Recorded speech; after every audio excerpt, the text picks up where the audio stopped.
My name is Stacy Lauman. I'm the Economic Development Program Manager at San Rafael, City of San Rafael. And thank you for coming to this meeting regarding the potential formation of Community Benefit District for downtown San Rafael. This is an informational meeting only. So first I want to give a shout out to Chris Yolanis. Thank you for hosting us here at VenturePad. Thank you. And also thank you to the BID and the Chamber for putting out the invitation for this meeting to primarily business owners. And then lastly, I'd like to introduce Marco Lamandri, who's with New City America. And Marco has been retained by the City of San Rafael to explore the potential formation of a district like this. So I'll hand it over to Marco. Thanks very much. Let's start with introductions, and if everybody can say what business they have or property they have, that'd be great. Greg? I'm Greg. I have no business and no property. You just Really, decided no to hang out. No business. I just to Stacy. So nice to meet you. We also have Marcus Scott. And speak loudly, so maybe I'll pass this around, given. Although there's nobody online, but we are recording. We are going to upload this meeting onto the city's website, so people, if they couldn't make it, then they'll have the opportunity to hear the information. My name's Terrence Thornton. I own San Rafael Martial Arts on 4th Street, 866. Hi, I'm Morgan Schaffler. I am with Youth and Arts. We have a property on C Street between 3rd and 4th. 917. Hello, I am Karen Strolia. I'm the president and CEO of the San Rafael Chamber of Commerce. I'm Joel Ice. I'm probably the oldest human in the room. My wife and I run a Rebound bookstore down in the West End Village. And if you haven't come into a bookstore to buy gifts for your friends for the holiday, you're missing a chance. Sarah Tipple, Director of the Business Improvement District. Hi, Temple Shovel. I'm one of the owners of Meta Yoga Studios just off Seaho Street in San Rafael. Catherine Salvador. I own 1564th Street. Jeff Brusati, I'm P&B Sports and also property owner, 1345 4th Street. Rick Lewis, Gold Rush Jewelers, 831 4th Street. I own the business and the building. Jay Yinger, I'm on the BID and somehow connected with Artworks downtown, 4th Street. Jordan Walraven, I own Gamescape North at 1225 4th Street. Thank you. So I'm gonna put this out like this, or doesn't look at me the whole time. Oh, you want to look at me the whole thing? Whatever works. So thank you for attending the meeting today. This is just an effort to talk to everybody. We had one meeting on September 30th, had quite a turnout, and we had a very colorful conversation in that meeting. So we wanted to follow up with another one. Originally, we were going to do a survey to all the property owners, but we wanted to wait until we could try to do more outreach to everybody so they could understand what this whole process was. So I'm from New City America. I own the company, and I woke up in San Luis Obispo this morning, and it's a great drive. I can just tell you that. I made it up here, and then I have to head out to Manteca and then Oakland and then go home again. So I do this all the time. The whole idea of a community benefit district, and let me explain what it is. There's usually 5 things that we look at that determine the ability for a business district to succeed. And I think post-COVID, you'll see that more business districts are going to evolve into mixed-use communities. Residential is going to play a huge role in the redefinition of our downtowns. We have a lot of surplus retail, a lot of surplus industrial, and a lot of surplus commercial spaces that are left over from COVID. And I think it was kind of a 75-year cycle that began in 1945 that sort of terminated in 2020. And now we're reinventing our downtowns. And I don't care which downtown you go to in this country, residential are the only new developments that are really occurring. No one's building office buildings at this point, nor will they for the foreseeable future.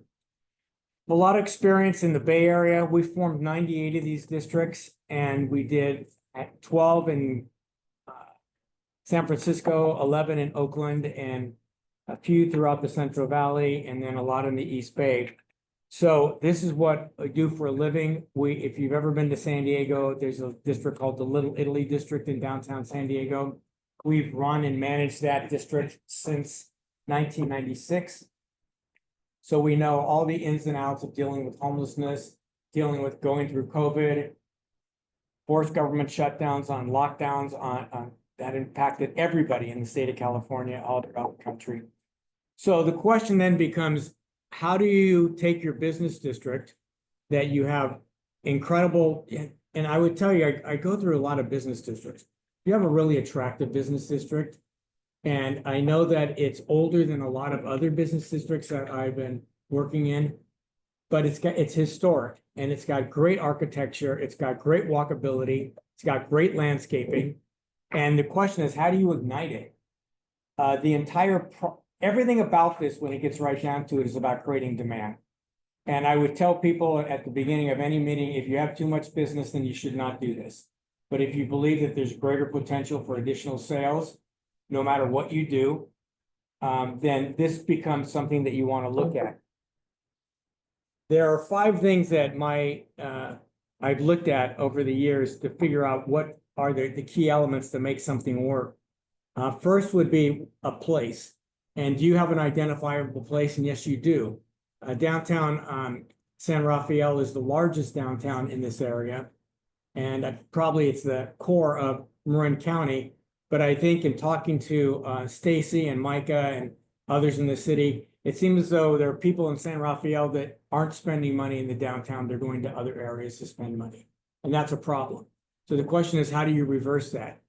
I recently did a district and completed the district in downtown Sausalito. And you say, well, why would downtown Sausalito need a district? Well, in their view, they have a dark time, which is like 4 to 5 months a year where people just don't go to downtown Sausalito. And the hotels suffer, the restaurants suffer, everybody else suffers. So they want to try to figure out, how do we make this a 12-month cycle instead of just a 6 or 7 month cycle? So the first thing you need is a place, and you have a place that's identifiable. You have great transportation access through the SMART train as well as the Highway 101. So the place it's historic, it's older for most California cities, and it's identifiable. The second thing you need to be successful, I think you need an independent financing mechanism. And this was discussed pretty extensively at our September 30th meeting. People say you currently have a business improvement district. And yes, I formed many of those too in the 1990s. And business improvement districts were allowable in the state of California dating back to the 1960s. The reason why the legislation was passed in 1965 is because the malls were having an incredible impact on people's ability to park as well as go to different places. So the state legislature formed the Parking and Business Improvement District Act of 1965, and it was updated over the years. So you're currently, I believe, under the 1989 Act. 1989 Act said basically, if you have a business license, then you can put a supplement on top of that business license. And that money then would go back to what was called an advisory committee. And the advisory committee that would then, through your business improvement district, allocate those funds to do what was necessary. And there was no outline in terms of how the money should be spent. They just left it up to the advisory committee in order to spend those funds.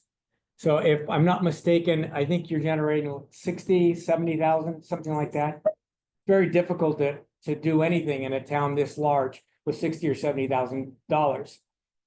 The third thing is, I'd say you need, because first is a place, second is the independent financing. The third would be you need to be entrepreneurial as much as possible. Particularly, I think that if the district that we run in Little Italy has got about $1.3 million in assessments, and it consists of a bid and a community benefit district, and they're all rolled into one corporation. So it's about 1.3 million, but our budget this year is 3.5 million. We get parking meter revenues. We also do a lot in terms of public spaces and raise money through that process by getting grants. And we have a farmer's market that throws off a net of about $500,000 a year to the association. So we piece all these different revenue sources together. We do events. Every event has to at least break even or make money. So that's the way we approach being entrepreneurial. In forming these districts all throughout the state of California, I know that the ones that are more undercapitalized, like the business improvement districts, are forced to be as entrepreneurial as possible, do events, raise money, et cetera, just to keep the whole operation running. Some of the bigger districts, which are over in San Francisco, they don't need to worry about that. Union Square is probably $7 or $8 million. Financial district is 4 million. Western Soma is 4 million. So they're well capitalized and they don't need to do other things, even though I think everybody should. It doesn't matter what amount of money you make. The fourth thing is politics and timing. Is the timing right to do such a thing? Are the property owners and business owners supportive of the idea at this time coming out of COVID and looking towards 2025? The politics seem to be right. It seems as though the city council, city manager are open to looking at this. Just so you guys know, the city would be the largest single assessee under the business improvement district law. If you don't have a business license within a building, that building doesn't generate any revenue. If you're tax exempt, then you don't pay anything because you don't have a business license. Places like the city, the county, the school district, et cetera, they all are compelled to pay into this district under the state constitution. And in most of the cities I work in, the city is the largest single property owner, and they pay into the district like anybody else does. And the fifth thing is managing in real time. What are the exact needs that this district needs at this time? What does it see its needs will be within the next 2 years? Is it more business attraction? Is it redevelopment of current buildings into mixed use? Is it making sure that the SMART train gets extended and then people can live down here and take the train over to the Bay Area if they work there, or people coming over here taking the ferry across the way and getting easy access to San Rafael? I know you guys do a great film festival every year. Is it possible to do more than one film festival to try to get this thing going? Is it possible to do other things that are going to generate money, bring more attention to the business? It's very difficult to run a business district only on events. So you need some type of core financial funding in order to do all the other things. So those are the 5 things that I've been able to learn since doing this since 1995 in terms of creating the success and the formula for a good business district. This would be what's called a special benefits district. A special benefits district are those services that are over and above what the city's currently doing. If you want to know what the city's currently doing, just walk down the street and you'll see, I see a lot of liquid amber trees, which I think are beautiful trees. You have a beautiful pear tree here. I've become a novice in terms of architecture, not just architecture, but also landscape architecture, seeing what trees work, what trees don't work within a downtown environment. Beautiful fall color in downtown San Rafael, hell of a lot of leaves on the ground right now. And you'll see that particularly in Oakland, the sycamore trees, London plane trees, they drop a ton of leaves. So who's there and they can do that in one night simply because you have a really good wind. Who's there to sweep them up? If you try to sweep, you are. Yeah, but then we have wind and wind blows the leaves from your neighbor over in front of them. Right, okay, and you answered, but it's difficult to keep up with leaves because they have their own mind, so they go all over the place. So it all depends on what you think is going to happen here. You don't seem to have a lot of vacancies. There are places I've been since COVID that do have quite a few vacancies, and they're trying to turn that around. That doesn't seem to be the case here, but from what I understand, and I have not been here at night, a lot of things close early and they don't stay open later. And that is a sign that maybe you have an 8-hour business day versus a 10 or 12 or 16-hour business day. I think once the residents start moving into downtown, when all the new residential development is, it's going to create this whole new market. And that market is going to be based upon walkability, people wanting to go to restaurants, eventually going to need a grocery store. They're going to need all these different things within downtown that they don't have to get in their car to go to. And that's happening everywhere in this country, not just here, not just in San Diego. But I would tell you that the vacancy rate in San Francisco, LA, and San Diego for office buildings is horrendous right now. And it's not going to turn around very quickly.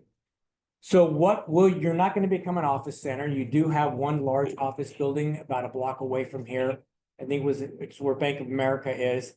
I don't know what the vacancy rate is on that, but I would assume that it's pretty substantial. Makes it very difficult to sell office buildings during that time.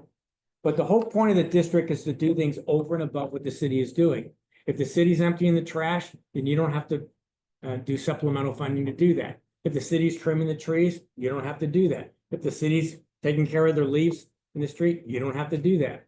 If the city's taking care of the lighting, you don't have to do that. And I believe that, Stacy, you had a baseline services that has been passed out to everybody attached.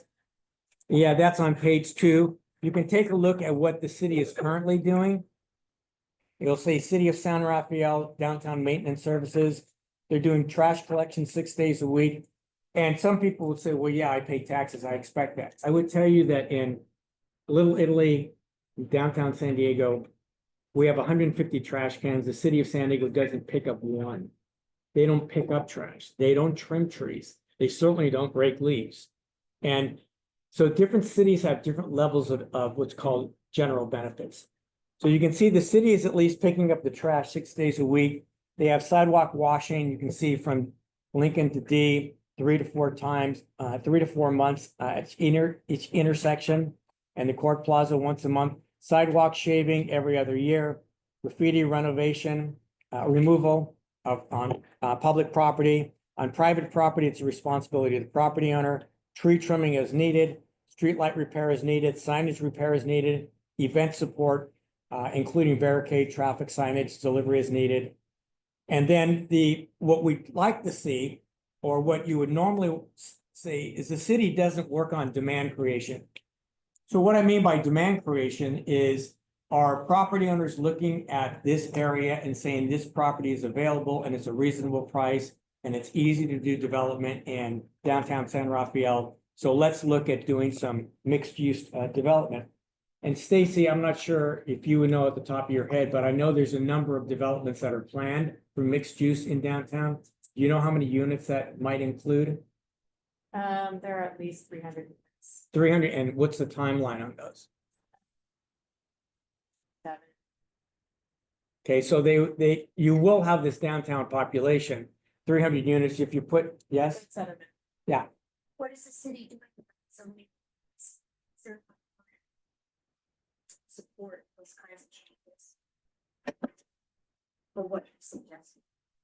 So what are we doing about zoning? Yeah, like when my business is, when someone comes, example, someone comes to me and wants to rent my space. You want to do a business that's not permitted by the current zoning, because it's zoning based on, 30 years ago. So what's being done to help bring the city zoning up to where we're suggesting, so that we can encourage those businesses to come in, because they'll be permitted to get a license.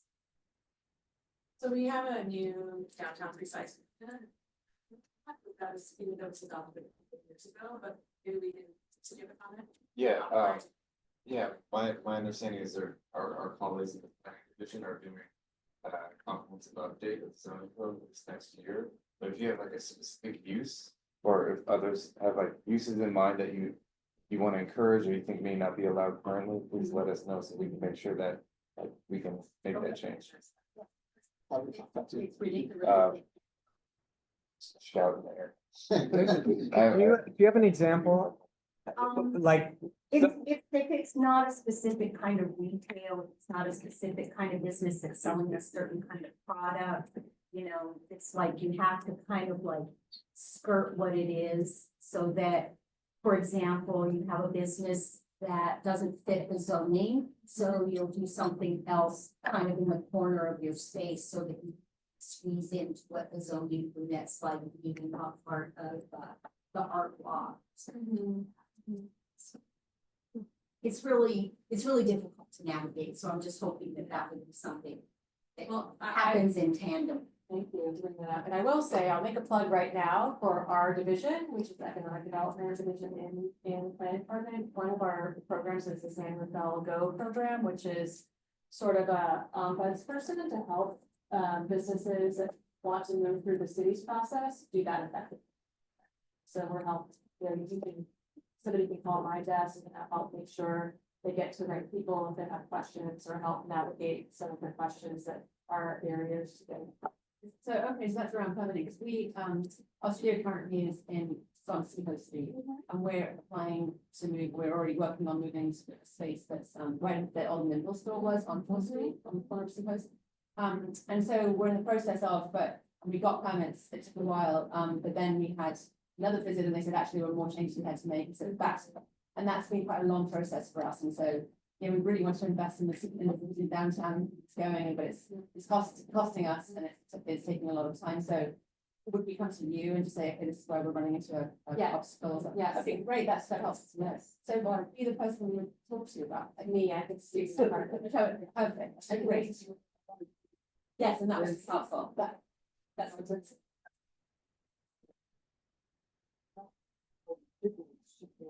Now, we know people said lots of inspection. It's taking so long. But they have to pay rent on a building, not home. That they've actually walked away from it after the money. I believe that it's some sort of mandate, some sort of law that you have to come and inspect for a certain period of time so that people can get the door open. Get the rent. Yeah. Like 30 days or something. Yeah, they wait forever for the city gets to show up. I do know that there's a person working, maybe for county, working for county, who presented that idea, that there be a mandate in the process. For the purpose, as a result of that, he's fighting. Because they wanted to, and he found city, he got the county inspector playing golf, county car, when his log said it's out. So there has to be some sort of what you do. We've got that point. Why not make it be a big strip? It's just getting them out there, do the inspection, give the person what they have to do. If the door, just paying them on the space and while they're waiting for the people. Yeah, thank you for the feedback. We'll bring that back to the planning department. Those are the case to that and the building department, and we'll work on processing. So to get back to that, and I think the questions are excellent because this is exactly what you're just burning money while you're waiting and you're not generating any sales. So I kind of understand that very well. So if you look at the top of that, you would not replace these services. These services stay in place. It's against the law in the state of California to create one of these districts and have the city withdraw services. They cannot do that. It's in the state constitution. So that's why the services would be supplemental. What we would believe to be the services that could be funded by this, if the property owners and business owners decide to support this, is the demand creation, which is doing whatever you can to attract people to come here. You're not necessarily, when you do demand creation, saying, come to this store. You're saying, come to downtown San Rafael, walk around. And then whoever happens to benefit from the window display or something that's going on, but you want a lot more people coming to downtown just to walk around. And that would create the demand that you would want for business as well as properties. And it would drive the regional market, which is a pretty large and affluent market. If you look at a 15-mile radius from downtown, I think it would be also helpful to do that. And your website and social media development is always critical. We really developed this pretty well in Little Italy. We have well over 100,000 people on Facebook and I think 90,000 on Instagram. And I don't do any of that stuff. I don't have an Instagram account. I don't have a Facebook, but we have staff that does all that and it drives people. We'll have a Christmas tree lighting this Sunday in Little Italy, Saturday in Little Italy, and there will be probably 30 to 40,000 people there. And that's not just to come down. And then it's a way of giving back, but we know they're going to eat and we know they're going to buy stuff. So we have a Christmas village that's related to that too. So demand creation is probably the most important thing because that's what's driving people to stay in business is they have ongoing demand for their products or services. The second one is district identity and branding. So when people say, downtown San Rafael, what comes into their mind? I mean, what do they think? If I would have said, downtown San Francisco, in 2019, you'd have a completely different image of it if I were to say it today. Because so much has changed in the last 5 years. An area that had almost no vacancies whatsoever has a ton of vacancies right now. An area that was just starting to see the really negative impacts of homelessness encampments in 2018 and 2019 really got out of control in 22, 23, and now hopefully with the new legislation that's passed, it will be able to be dealt with. The district identity is really important. Doing your special events, your holiday and seasonal decorations, your banner program, public art displays, and parking and transportation management to make it easy for people to get here. And then the other thing would be the maintenance and safety and security component. What's your public space like? Can people just sit around in a public space without having to buy something? That's not really prevalent a lot in the Bay Area. Maintenance of existing and new public spaces, beautification programs, wayfinding signage, tree planting maintenance, and then seeking grants for installation of new street furniture and trash receptacles. Security is, I think one thing we learned through COVID is that when a lot of people got private security, the people that were trying to get them to move along, just say, go pound sand. They would not listen to any type of private security. They wouldn't even listen to police for a while. And I think things are starting to change. If you look at Prop 36, which recently passed in the state of California by a 68% vote, Prop 36 counteracted what Prop 47 did in the entire state, where it said you could steal up to $950 a day and it was a misdemeanor. That's been moved back down to $450 per day. And in the past, you could do that every single day without accumulating. Now, if you do it and you accumulate over 450, then it can move into a felony. So if you haven't read Prop 36, it was just recently passed by the people of California, you should take a look at it because it'll completely change the way people are being able to interact with PD as well as the criminals that are in the state. The other thing was called the Grand Pass case that the Supreme Court passed last June that said that cities did have the right to move people along in the public right of way. That did not exist prior to last June. There was something called the Boise case that said that cities, you cannot move somebody from a sidewalk unless you had specifically a place for them to go. The Supreme Court reversed that in June. Now, a lot of the police departments, the counties, et cetera, have to gear up to make sure you can just say, yeah, you can't be here, but they're going to say, where do I go? So the next thing is to create places where they can go.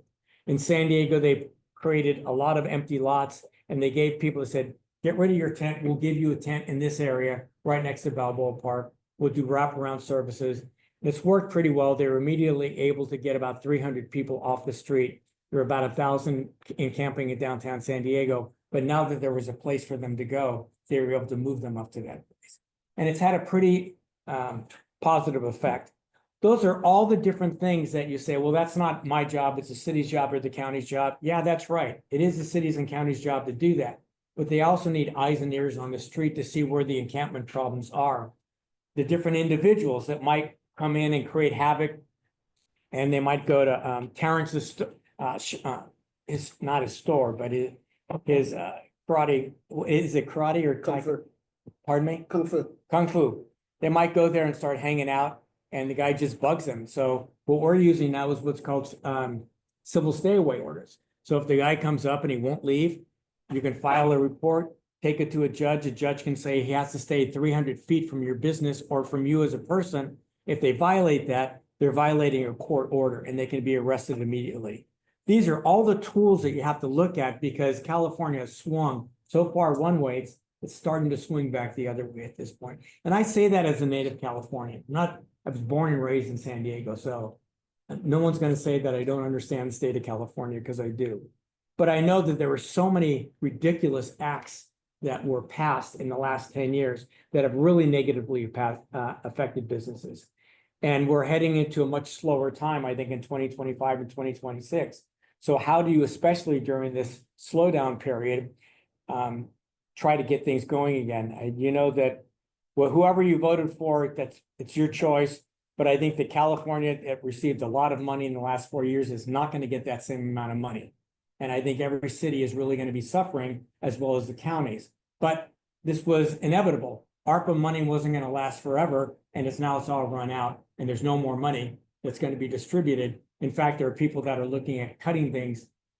Elon Musk and Ramaswamy, their whole job is to try to cut the federal budget as much as possible, which is needed, but the question is who's affected by that whole thing. So I'm talking about more global things because I think that your downtown is part of this whole global effort. What's going on here is not different than what's going on in Massachusetts or New York City. The worst city in the country in terms of remote work is Washington, D.C. The vacancy rate is close to 40%. And it's killing all those ground floor businesses that used to thrive on that in 2018 and 2019. The city's not going to fix downtown. What the city can do is help facilitate the fixing of downtown, but it's really up to the property owners. And we've been talking about this for the last few months, the idea of creating this new financing mechanism called the Community Benefit District. If property owners don't want to do it, it doesn't happen. It cannot be imposed on people. You have to have a strong group of property owners and business owners that want to do this, number one.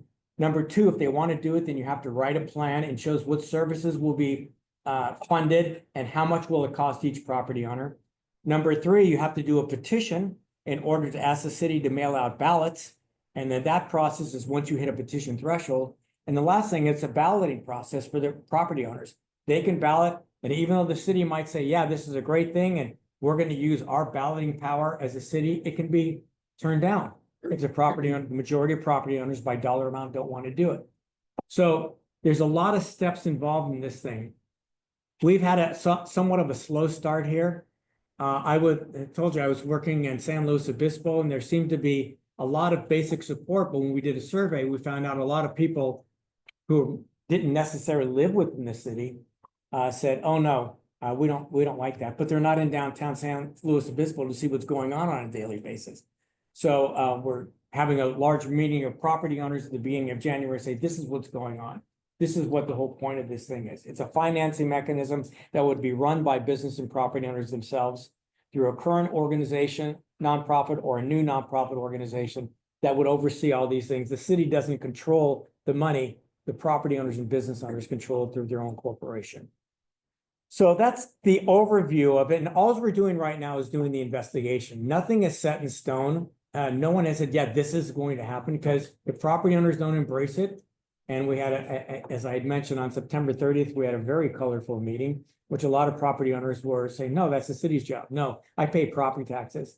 But Stacy, do you know, just for clarification, how much the city gets of property taxes that people pay in San Rafael? By dollar amount? Yeah, I mean by percentage. 13. 13%. So if you pay $100 in property taxes, the city gets $13. The rest goes to the county and the school district. So people might say, yeah, I pay property taxes, but city gets 13% of those. And I think and the city is running the entire city. They're not just running downtown.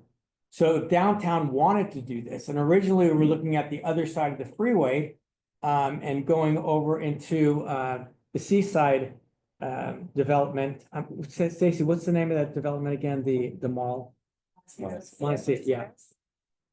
We talked to the owners there, and they own property in downtown San Rafael too, but they said, let's start in downtown and see what happens. And then it's possible that it can always go over the freeway at that point. But right now, it's just this side of the freeway, and I think that we end on 3rd, if I'm not mistaken. I don't have the map in front of me, Stacy. Looking at a spine of 4th Street from 101 down to kind of Pond Farm area. And then a little bit up on 5th, which encompasses City Hall, and then down to 3rd to the extent that to B Street, possibly C Street. I know you were helping with that. Yeah. Well, I don't know why it doesn't align with the downtown sites. I think we were trying to.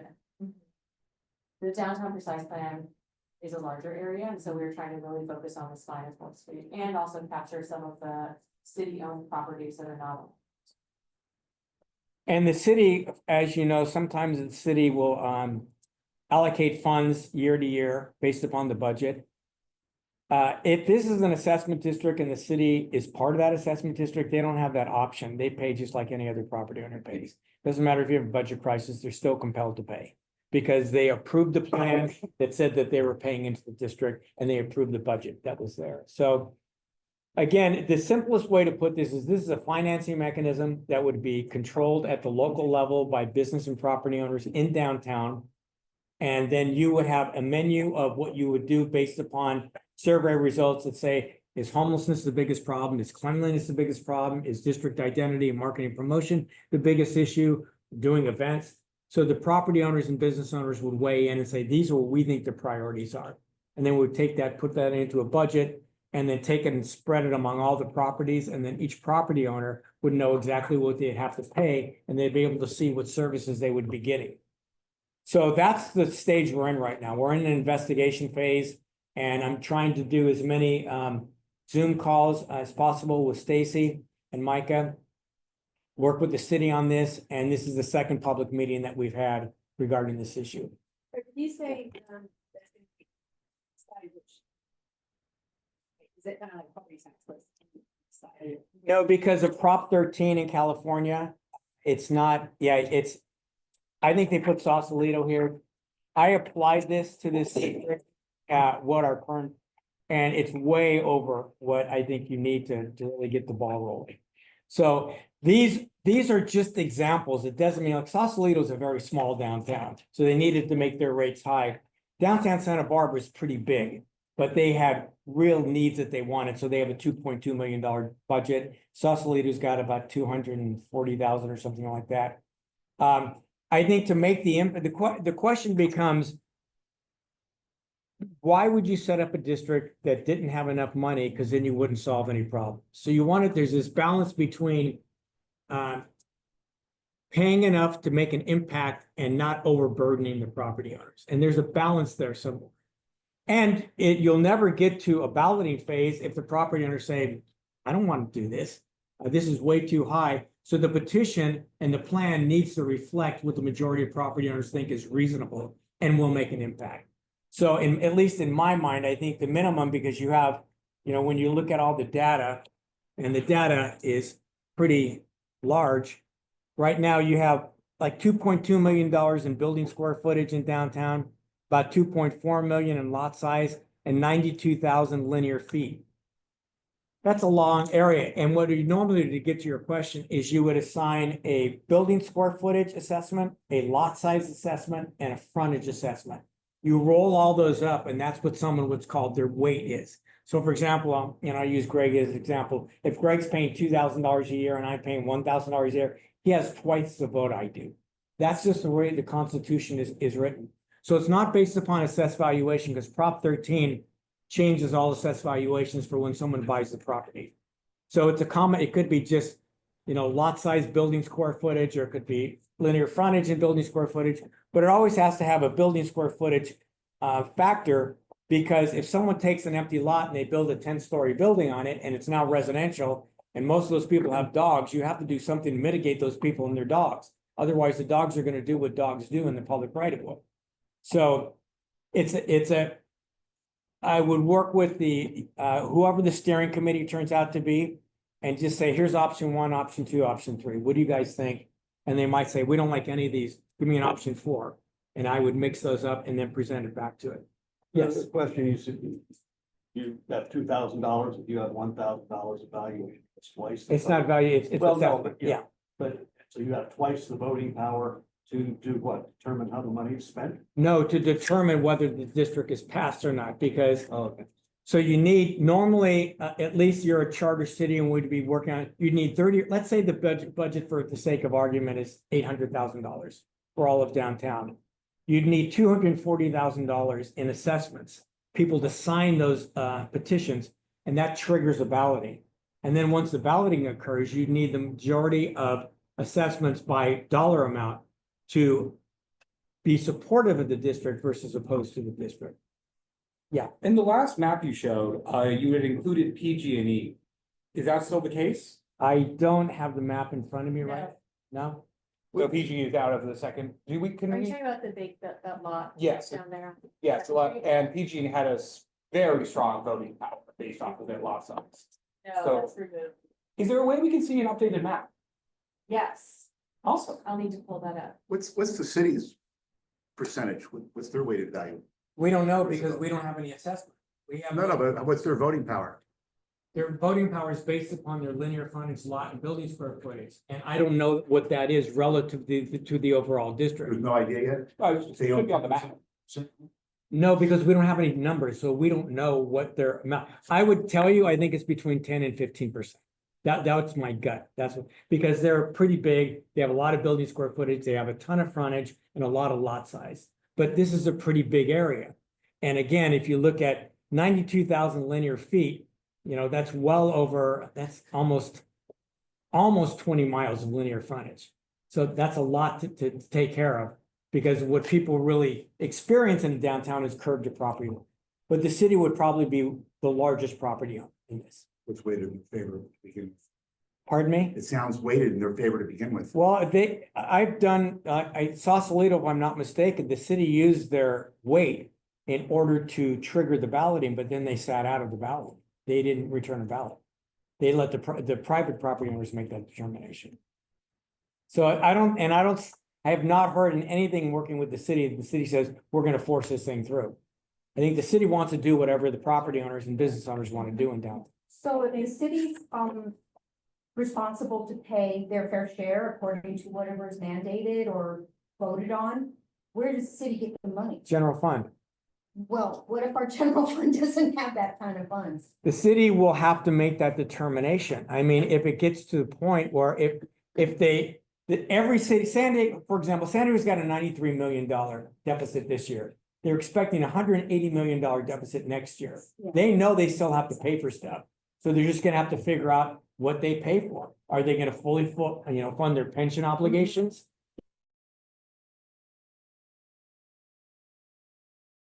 You know, are they gonna open up a new firehouse or not? Trucks, they're not gonna do that. So the city has the ability to, postpone certain allocations of funds. So the repercussions then fall on the property owners to balance out that deficit? The assumption is also in doing these districts that there will be more sales tax revenue, more property tax revenue, and more parking meter revenues that are generated in the downtown, probably to offset what the city's contribution is. Because property taxes, because of Prop 13, are basically fixed. They only go up 2% a year. But sales taxes, hotel taxes, and parking meter revenues, Right. based upon demand, can go up substantially. Yeah. What's that? Yeah. It's not a retail corridor anymore.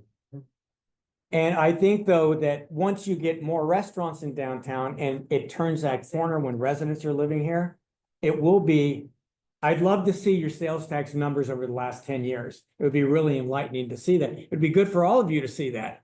Just to say, what was the dip? When was the high year? What was the low year? What was going on then? Yes, sir.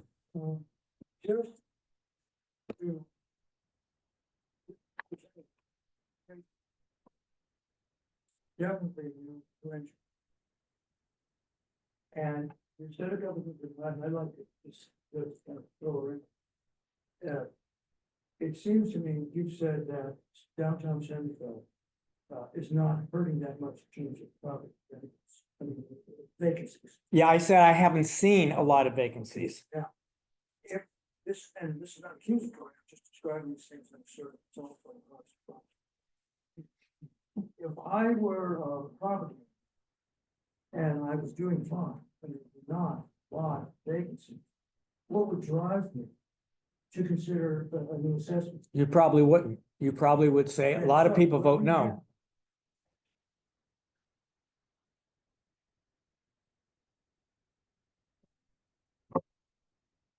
What's happening in the direction, what's gonna happen in the next 5 or 10 years? Why isn't this? Yeah. If you don't do that, do it without even. Why? So two men, 8 text. Do they ever come here? Once. Okay.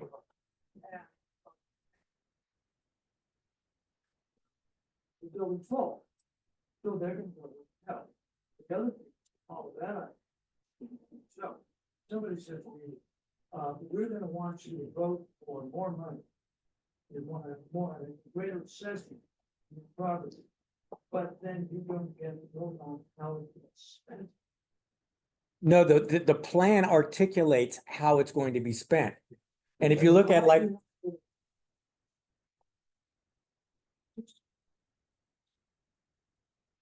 well, that's why we're having these meetings.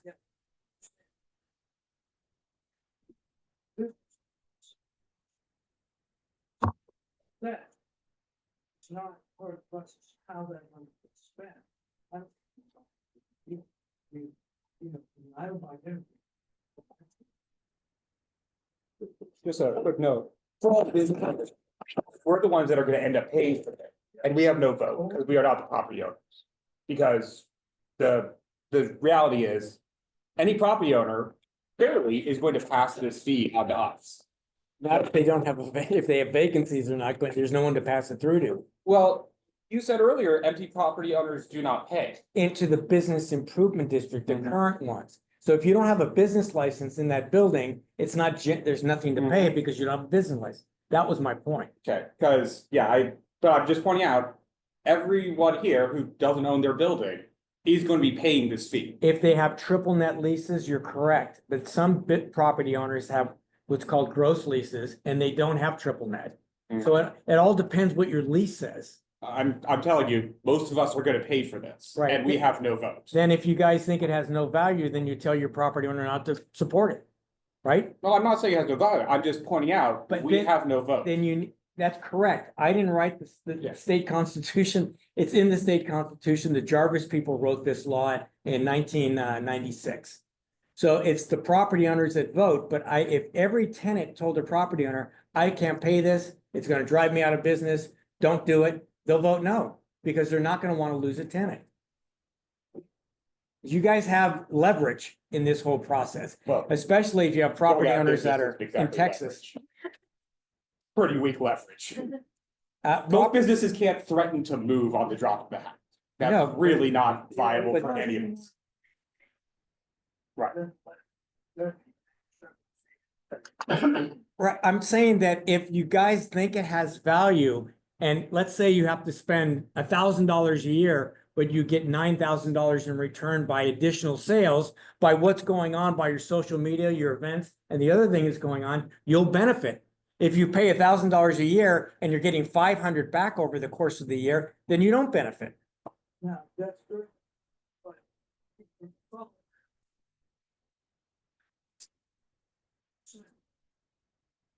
I feel that spend. Do it. So there has to be a governance mechanism. Well, the small business. Has to participate. Yeah, Marco, can you So- explain a little bit about how the So board? let me explain that. So I'm the CEO of the Little Italy Association. It's a 501(c)(3). We have 28 board members, 14 are property owners, 14 are business tenants. So they have as much, and we operate off of a plan. The management plan says how you're going to spend the money. You can't say 1 year, oh, we're gonna set aside 15% for administration, but we really like this executive director, so we're gonna raise that to 30%. That violates the plan. Property owners are voting on a plan. I write the plan, but I write it based upon the input of the business and property owners. That's what I was talking about, option 1, option 2, option 3. Correct. Okay. Participate in developing the plan.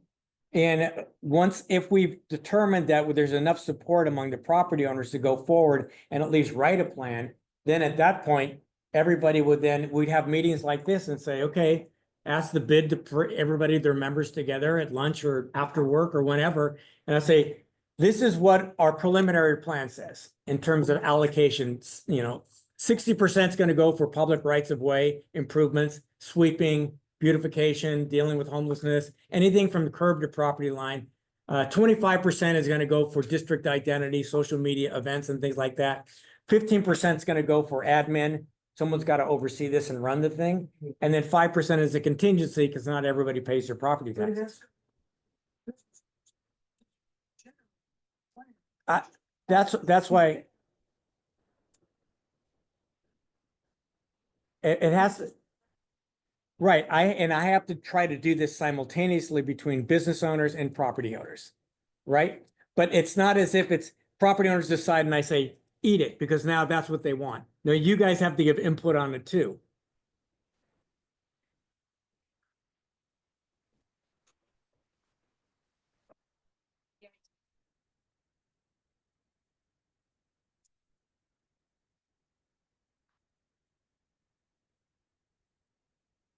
Payees are tenants in downtown.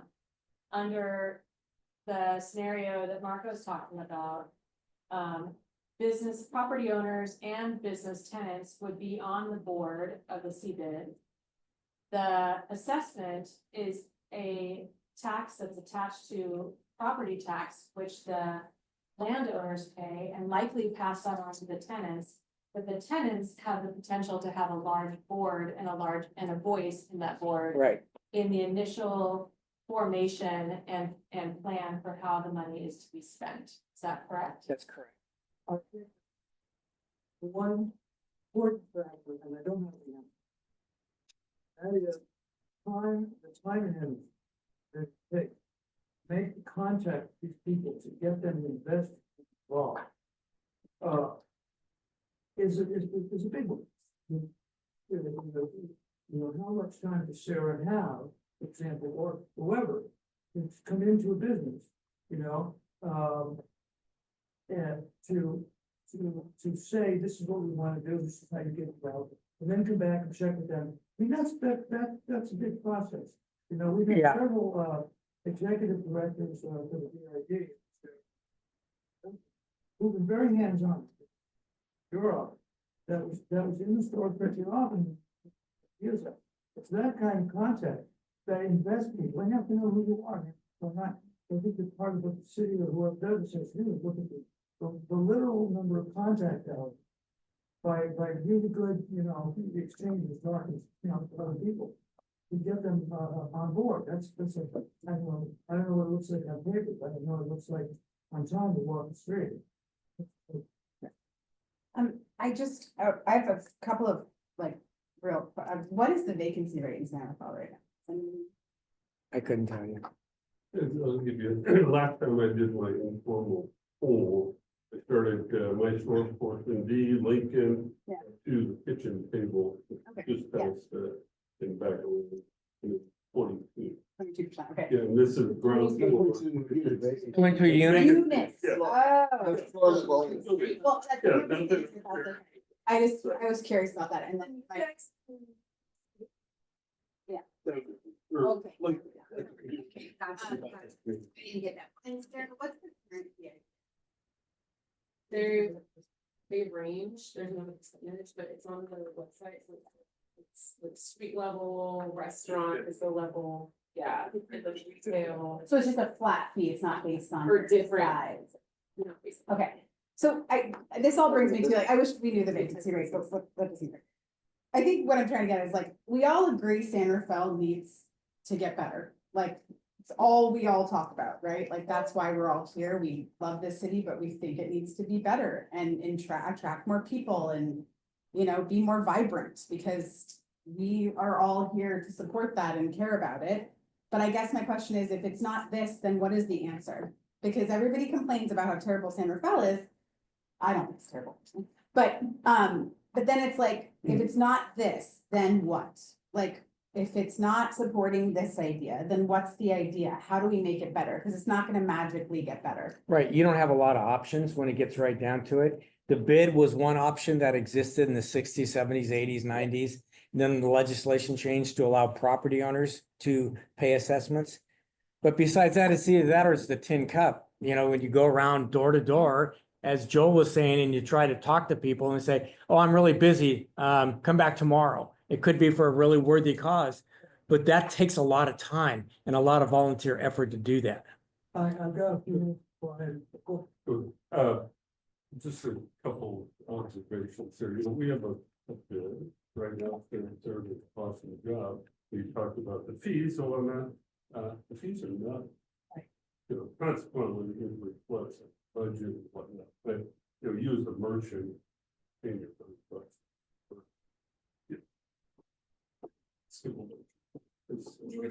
So our first meeting.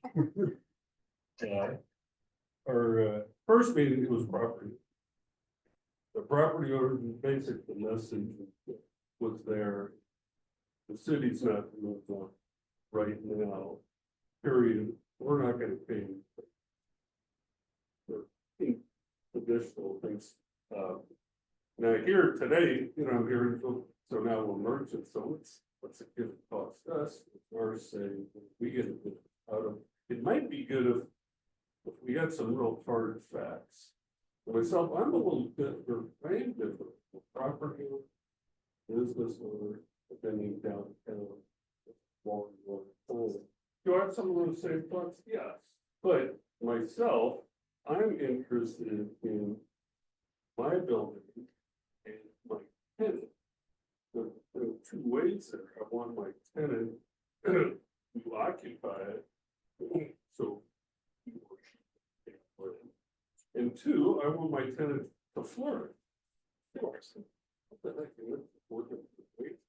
So what I thought was a little short-sighted on the last meeting was, you know, how about let's look at this thing a little bit first before we shut it down. And you're absolutely right. If it's not this, then what, you know, we could just, you know, go along like we are and, you know, it's great, but there is so much more that can be done. And my biggest concern really for downtown, it's always been this way. City, discussions about this, I guess, would be a nice way. The downtown really is a point of destination for a merchant. So people, you know, meet for a meal. They come in and buy sporting betting. They don't. As opposed to, I use Petaluma, for example, that whole thing tremendous. My opinion has changed because young people downtown is going on. You know, there's not that feel. There's a lot of services on 4th Street, but you know, the retail element of 4th Street was really pretty slim. You know, so bring some of that on, then you know, good compounds, you know, good elements, the whole thing. Well, that's a big problem too. But I guess where I didn't like the last meeting because I thought at least, you know, Marco's here, he knows what he's doing. You know, that was his first meeting, so let's give him a couple more. You know, let's see. Like, one thing I'd like to see, and you could use me as an example. I got my building, I have a tenant, you know, what's gonna be my assessment as a landlord? And am I gonna pass it on to my tenant? In my particular case, probably, but you know, in another case, I might say, you know, this is good for me, it's good for them. Pass on, pass. You know, some people across the street that have that empty building, the blue building, you know, that was our place we originally occupied. It's owned by the same family. Way back when. And there it sits vacant for a couple of years. You know, they can afford to, you know, be concerned about that lost revenue. You know, we're gonna assess them a little bit, and I'm not thinking that these are gonna be big dollars because of our footprint. Well, come on, you know, you gotta be able to pick that up. You know, you're not worried about that rent. You get a real little assessment, and that actually, in the big picture, helps you get a tenant. That's money well spent in my book. Well stated, Jeff. Thank you. Oh, I'm sorry, Jill. Chris had a question? I just wanted to get these assessment districts. What kind of history do we have? That is, can we look at some cities, some assessment districts that have been doing this now You know, in those, 3, 4, or 5 years, let's say. What has been the ROI, right, in terms of sales generated, in terms of occupancy rates, that sort of thing. So basically, what I would want to see is a benefit study of comparable districts, Right. right? And I don't know if we have enough history, but that as a business owner, I want to know my ROI. Yeah, one of the first districts I did was Rockridge, and I think a lot of you guys know Rockridge, and what Rockridge is more Berkeley than it is Oakland in a lot of ways. But I mean, they were on fire until 2020. You know, I think a lot of people are still trying to pick up the pieces from COVID. A lot of people did not make it through COVID. So I can tell you, at least the district that we run 2 major districts, one in downtown Glendale, which is outside of Los Angeles, and then Little Italy, downtown San Diego. We don't have any vacancies. We didn't lose one of our 85 restaurants and bars and cafes during COVID. It's just because the way we managed it. Gaslamp, which is another area in downtown, has got a 25% vacancy rate. And they're right next to the convention center, and they're right next to Petco Park. So so much of it, and I said formation is one thing, management is a totally different thing. It's like a business or a property. You can buy it, but if you don't manage it right, then it's not going to produce results that you want. So I can give you some anecdotal ones. At least I would tell you the business districts I did downtown Oakland and Lake Merritt, they were on fire in 2016, 17, 18, 19. It's really sad what's going on Broadway in Oakland. And that didn't have to do really what they did wrong. It had to do with the totality of what was going on in Oakland. So one of the results you might be able to see within 6 months or so, how successful Sausalito is by having the marketing budget. They're almost 80% marketing. And that's what they want to do, is just drive people there to the greatest extent possible. So that could be a good test. I did Railroad Square in downtown Santa Rosa a few years ago. Railroad Square, I know, is having a lot of new residential. It's got the smart train right in the middle of it. I haven't been up there in years, so I don't know what the result is, but it would be interesting to find that. But it really depends on the city that you're in and the remote work, how dependent you are on office buildings. And that's fine. I think we understand that they're dynamic, they're different operating conditions. Then create a scenario. Create 3 scenarios in terms of how they use them. Yeah. Right? Oh, And that's then look at something that we would choose. Yeah, this fits us in terms of how we use the money, what metrics we want to use, that sort of thing. Also, we shouldn't be dependent on Marco's clients to do these scenarios. We ought to be looking at Yeah. other districts, right? Yes.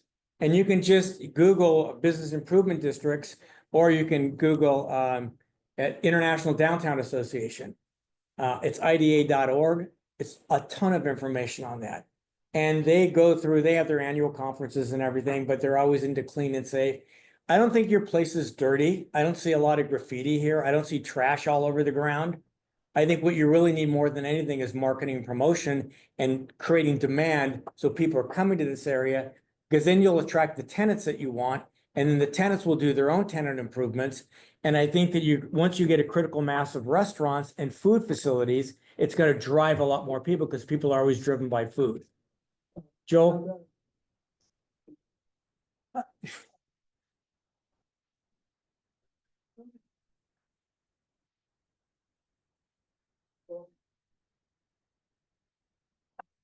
That, which is market, driving. People come in. You mentioned something that. Now, obviously, it's a symbiotic relationship. You come down to the store, well, the big shopping. Hey, you're gonna do, well, let's go down to the store. Right. The idea that they're on a symbiotic relationship. Business. It's important. But then they go, oh Christ, my meter's running. I gotta go see my meter. Well, I got down to the meter, take off the single most objectionable fact building footprint in this town is the way the parking is. The person who runs the parking meter runs it as it's jobbed out as a standalone financial agency, as opposed to being part of the mix. in the entire financial picture of marketing, have a chance. Then you'll have to look back. I have people that, that don't come in, because they can't deal with this. And I talked to him about creating a parking holiday. And bad in the meters. Do that, there's something bad. Well, you have your tuning bad inside out. Yeah, exactly. Hello, so, city of, Stanford bags all their meters from banks, because parking meter generates about 20 dollars a day. If you have enough people buying in enough stores, because they're not worried about the meter, they buy something in your store, go to your store, go to lunch down there, and then come into the bookstore, they have generated enough sales tax. And then drive away. To offset that loss in parking meter revenue. Yeah.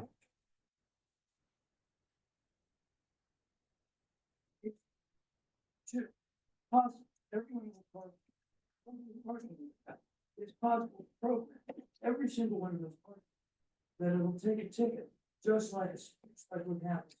So, to the bridge, a fast track ticket, which means that when you pull in, you put the ticket in, and you drive away, it registers that you've driven away. There is no tickets possible, because no one has a ticket, because people are paid for all the time they're there. And it's on your fast track bill. And it's Yeah, on your fast track. yeah.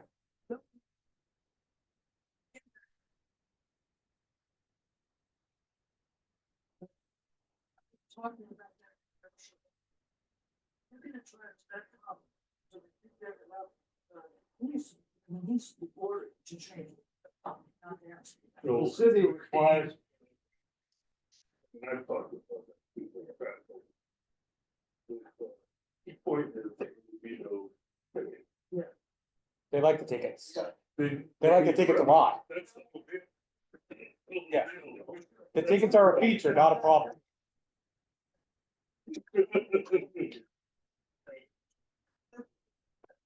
There's a much better way to park than the current. I mean, I had to go get 4 quarters at Chase in order to put it in the meter.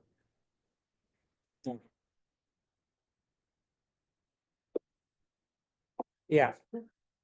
And a lot of people do it on their phones too.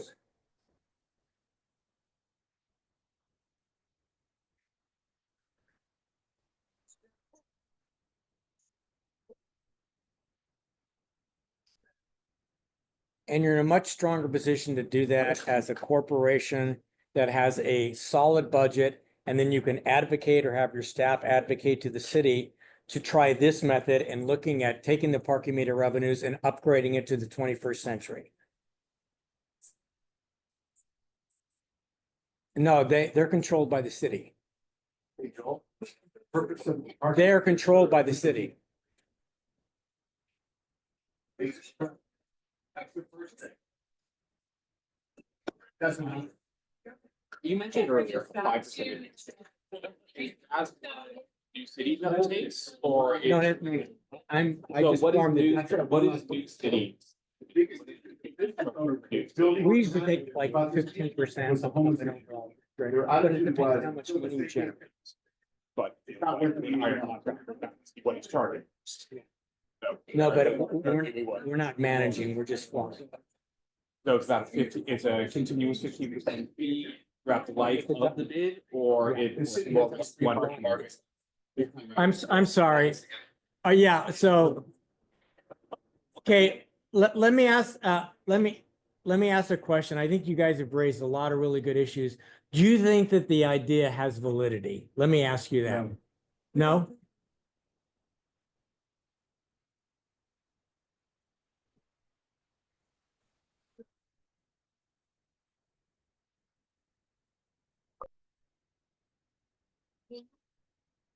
Say needs to reinvent the wheel. A That's what lot, they're doing here. a lot of things you mentioned and your list of things to do are already done to a degree. They could be done better, but none of it addresses the homeless issue, and it doesn't address the unique situation of San Rafael, as we are the only city that offers homeless services in the entire county. And those homeless services, primarily in the forms of Ritter House and in the form of the soup kitchen. You can point to another soup kitchen in any surrounding area, I would love to be wrong, but, okay. In the bottom. So the greater area, we are primarily the city, which is why, look, there's a bigger homeless problem here than in any of the other surrounding towns. And maybe I'm wrong, but we've talked about everything, but you know, the experience someone really remembers when they come to Fourth Street? That person they walk by that smells like 12-day-old trash, that ruined their experience. It's a thing every one of us lives with, and I don't know how to address that, but There's I don't new know if raising our legislation. rents. Okay, so- And I'm gonna say this with as much love as possible. You have a lot more faith in SRPD than I do in terms of doing absolutely anything. I've literally called SRPD and said, there's a man in my store threatening me. And I've been told, we'll be there in 2 hours. So if SRB changes, that's great. But I've never seen it. Okay.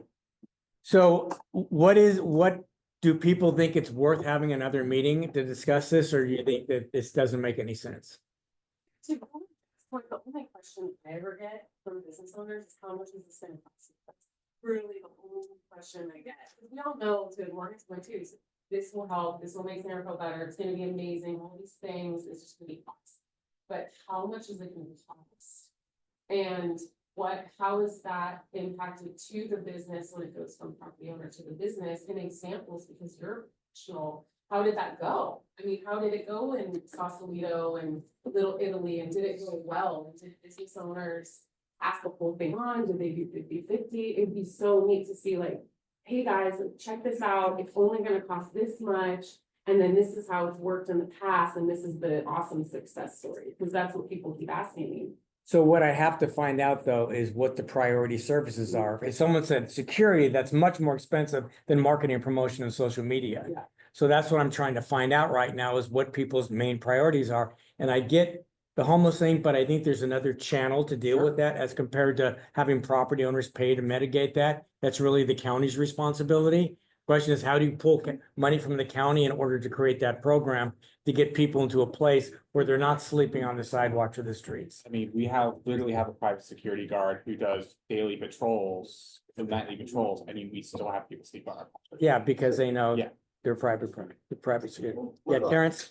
I came in with 2 questions, and during the meeting, it seems like it got answered. But one was what will determine the property owner's costs? And so The services and frequency of services. okay, but is it like the square footage of the? It's the frontage, lot, and building all rolled into one assessment. And so knowing that, then I, you know, I'm gonna- Correct. how much service is it? The other question was, you know, what return is up on it? That can get to the property owner. Well, you also have it in your handout, the types of services, the demand creation, the maintenance, and the district identity. Those are the special benefits that will probably be anticipated. What I would like to do is like, go to the property. I'm still trying to ascertain that, Terrence. I don't know that yet.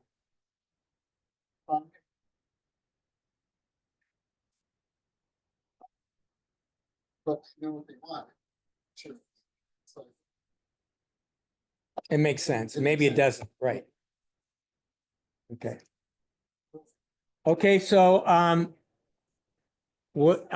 we can have as many meetings as you like, but I gotta work with Stacy because eventually I've gotta answer those questions. What do property owners want?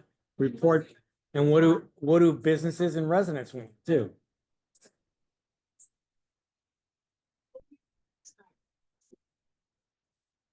If we do it through Zoom or we do it through email, however, whatever mechanism there is to communicate with people, that's the key thing. This one.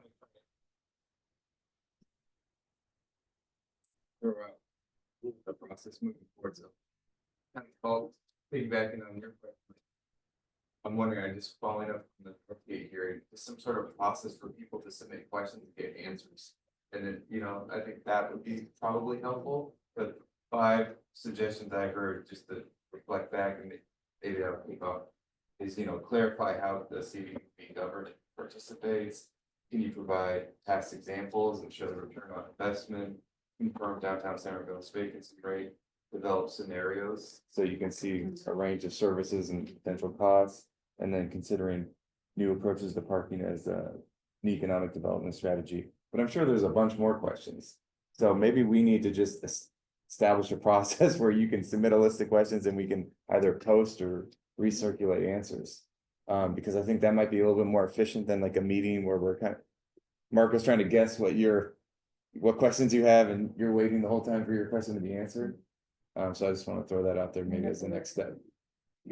I think there's an assumption though that that homelessness is the county's problem.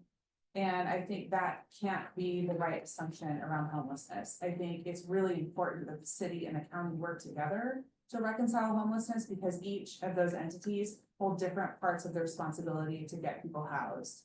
And so my question for Marco is if homelessness is one of the #1 topics, or if it's not something that the city specifically can address, we're not going to go hire a case manager as a city, but if beautification, cleanliness, and safety are the key components of what we're hearing, Sarah and I are hearing from our downtown community, which a lot of that stems from the homelessness experience. Is that a way that we can frame how these dollars can be used to leverage building something like this out so it is effective and we are addressing those concerns? I mean, at the end of the day, if human biology is sitting in someone's doorway, whose problem is that? The county's not gonna come over here and clean that up, but if we can use dollars to build out a system of care for our downtown that would reconcile that, that would be great. I know so many businesses that would love that. Right, and that's what your maintenance workers would be doing. They would be doing that if it's in the doorway and then working with San Rafael PD, making sure, I mean, we have a great rapport with PD because we communicate with them constantly. They know exactly what's going on. So the homelessness, I say it's county because the county's the one that gets the money for homelessness. The cities don't get monies per se for homelessness. Pardon me? So, and they're responsible for health and homelessness is under the health aspects of the county. So for example, at least in San Diego and LA County, they're the ones that are leading in terms of the homelessness because they're the funding base for it. They have to collaborate with the city of Los Angeles in order to do that. City of San Diego has to do the same thing. They have a regional task force on homelessness that includes city reps as well as county reps. They're the ones that control the money. But I agree that it's not this that's going to solve it. It's going to be somebody walking up to the guy and say, what do you need? You know, you need a driver's license, you need a bus ticket back home. You need to go to the bathroom. You need a driver's license. What do you need? And we have, for example, we hired the rescue mission. They come out 365 days a year between 6 a.m. and noon every single day. Yeah, to try to process these people and move them on and to get them into the places they want. Because now it's illegal nationwide to encamp in a public right of way. But you just say, go over there. Well, they're going to go across the street and bug your neighbor over there. There's got to be a comprehensive way to deal with it. So, and California hasn't figured it out yet. I just think that if we're sitting here talking about an opportunity for us to increase funding for the services and the concerns that we're feeling as citizens and businesses, I think the way that we frame how we're talking about some of these things like homelessness is imperative to understand how we can be creative with utilizing the idea of these dollars. That was See the my. property bidding will think, okay, I'll take them part of the cost. Sure, but it could be more about the business or the property owners paying for some of those other services like street sweeping or awning repair or tree replacement. And then the city is using whatever remaining dollars in the general fund to actually address the concerns that businesses are feeling. So it's not that the property owners or businesses would be paying for that specifically, it'd be just a reallocation of funds. The city can then use those dollars to focus on where you guys are, what your property and businesses are, and then they can use those dollars to address the other concerns like partnering with the county to end homelessness. Didn't the cities get money to deal with homelessness? They partner with the county. Right, so they have money to get deal with that. $1 million, but it's specific to that encampment, and it's a finite amount of money. We've talked about having like a phased focus in that, like, potentially the first several years of the CBID could focus on cleanliness and safety and, you know, redirecting some of the primary pain points and then moving, you know, as the problem changes, you know, change to a different. Is there any focus. long-term answer to this, it's based at that point? Like, The challenge is that they own that property. tax and the city can take possession of the land, the public nuisance.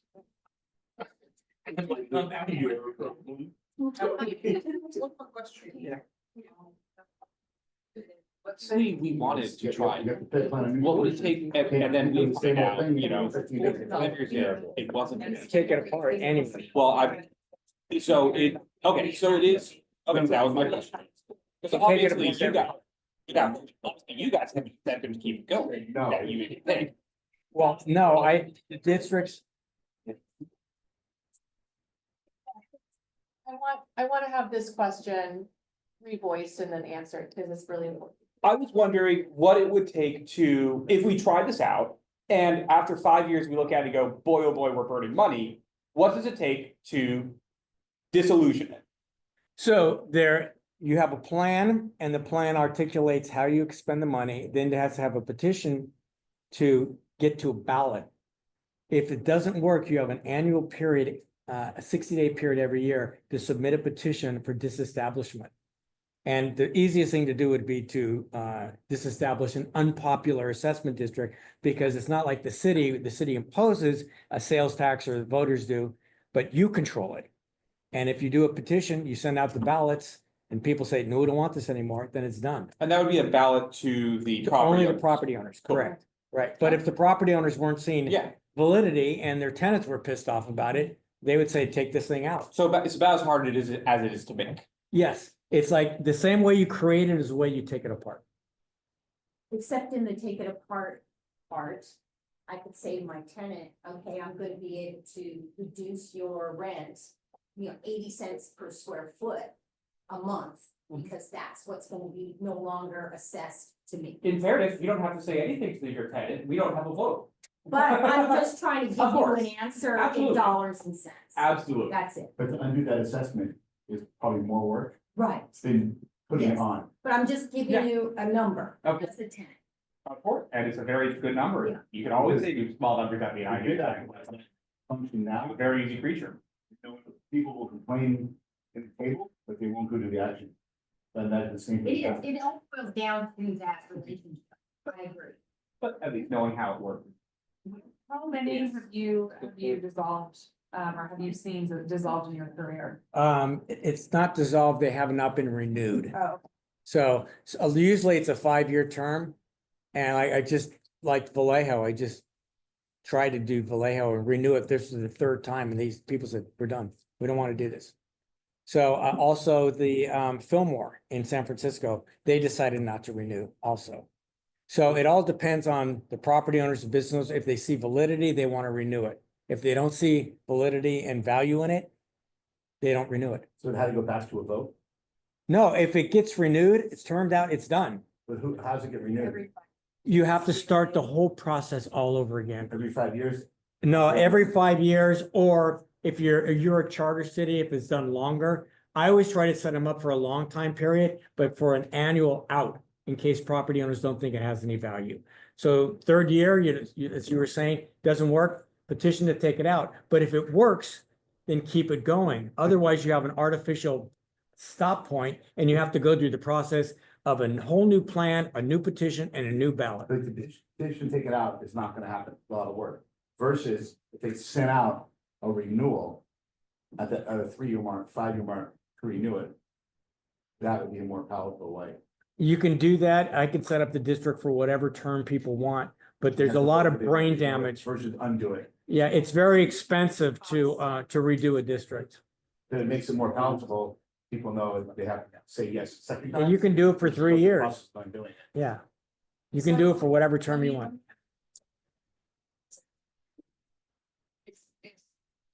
It's done for 3 years and then businesses decide, well, we actually do want to renew, but we don't want to go through this process. And you can't, that's not an option. It's not, so once it's dialed in at that 3-year mark, we do it every 3 years. Oh, no, you can do it 3 years and then do it 20 years after Oh, if you that's want to, fine. so.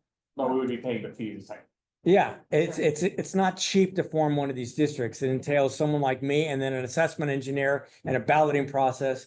And it takes at least 9 months and it costs money So what you're saying is better to have a longer term and. then with an solve it. annual out, yes. So you don't have to spend money for it. Revoted. Isn't it revoted? That's in the ordinance or in the legislation. You can always disestablish a district annually. Give establish it by having a vote automatically versus having petitions. There's two different mechanisms. Yeah, but I'm telling you, if this district was not doing what people wanted, property owners, and they had the option to stop it, they would stop it. I disagree.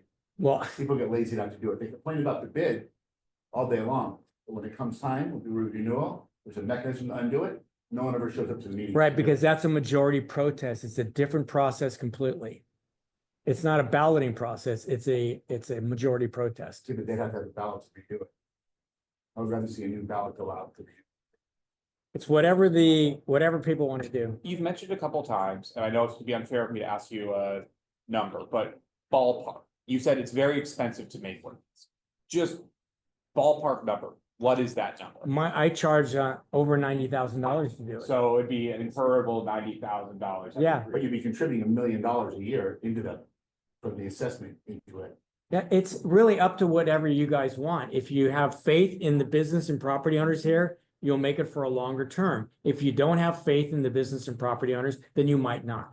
But if you voted on it, it's not gonna cost $90,000. No, but you have to write a plan and do a petition and it would all fall on Sarah or somebody else. Automatic, you had a renewal, had a vote on, it, that process will out less dollars. Institute that. Maybe, you know, renewals don't cost as much as formations. So on the renewal, it's a vote, yes or no. So what it costs $90,000? No, it's still a plan, a petition and a ballot. It's still, you have to do a petition. Yeah,